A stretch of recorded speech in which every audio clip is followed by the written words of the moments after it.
احباب دیت شام، آج میں آپ کے سامنے اہل بیت اطہار کے بارے میں چند ایک باتیں کرنا چاہتا ہوں۔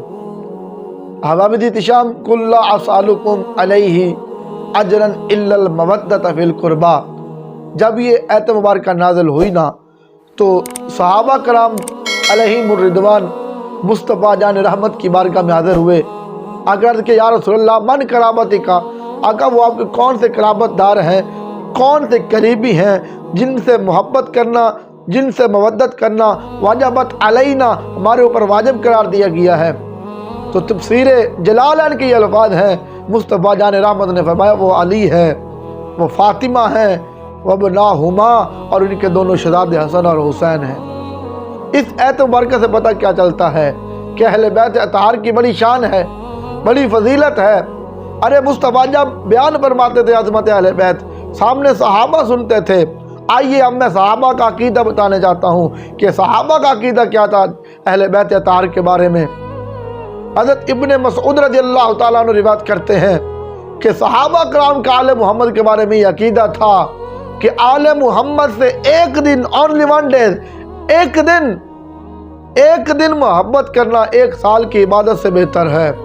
اب صحابہ کا یہ عقیدہ تھا کہ آل محمد سے ایک دن محبت کرنا ایک سال کی عبادت سے بہتر ہے۔ تو اس سے پتہ کیا چلتا ہے کہ صحابہ علیہم الرضوان اہل بیت سے بڑا پیار کرتے تھے، بہت محبت کرتے تھے، اور جو اہل بیت اطہار سے بغض رکھتا ہے، عداوت رکھتا ہے، دشمنی رکھتا ہے، اس کے بارے میں مصطفیٰ جان رحمت کا میں فرمان عالی شان سنانے چاہتا ہوں۔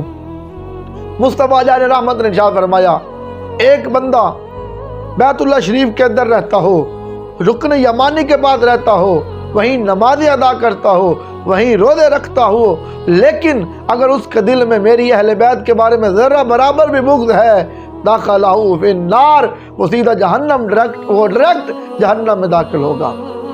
اب اس حدیث مبارکہ سے پتہ کیا چلتا ہے کہ جو آل محمد سے بغض رکھے وہ دوزخی ہے، وہ پکا جہنمی ہے۔ یہ میں نے نہیں کہا، یہ کسی خطیب کا نقطہ نہیں ہے، کسی مفسر نے نہیں بتایا، کسی محدث نے نہیں بتایا، بلکہ یہ امام الانبیاء نے فرمایا ہے کہ جو میری اہل بیت سے بغض رکھے وہ جہنمی ہے۔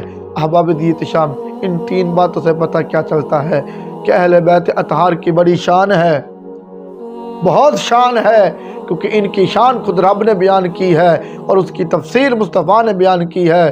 اور صحابہ کرام علیہم الرضوان آل محمد سے، اہل بیت اطہار سے بڑا پیار کرتے تھے، اور یہ ہم تک یہ حدیث صحابہ نے پہنچائی ہے کہ جو اہل بیت سے بغض رکھتا ہے وہ جہنمی ہے۔ اللہ تعالیٰ ہمیں آل محمد سے، اصحاب محمد سے پیار کرنے کی توفیق عطا فرمائے۔ صلی اللہ علی محمد صلی اللہ علیہ وآلہ وسلم۔